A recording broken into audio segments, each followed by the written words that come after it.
Mi hanno detto che l'hanno trovato lì in quel momento e quindi non sapevano esattamente cosa fare e lo consegnavano a noi. L'oggetto in questione era un portafoglio in una storia che per una volta racconta la meglio gioventù, in questo caso moglianese.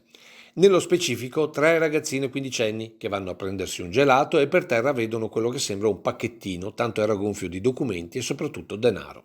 Il portafoglio lo raccolgono e senza pensarci un attimo non solo non lo aprono, cosa che avrebbe fatto chiunque per curiosità e per capire chi fosse il proprietario, ma lo consegnano subito al gestore della gelateria. E niente, allora siamo andati alla caserma dei carabinieri, abbiamo denunciato il fatto. Solo lì si scopre che oltre ai documenti ci sono 2.500 euro in contanti.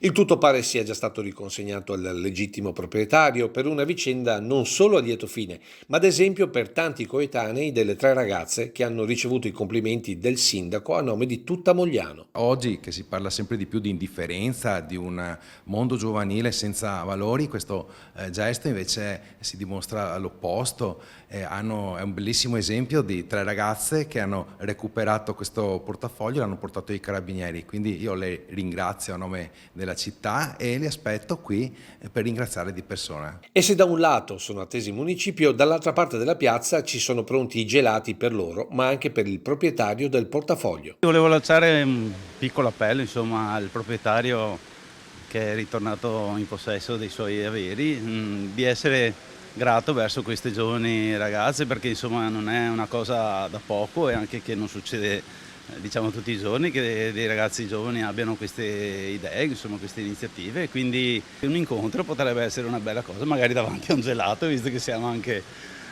Che quello lo offre lei. Beh certo, sicuramente.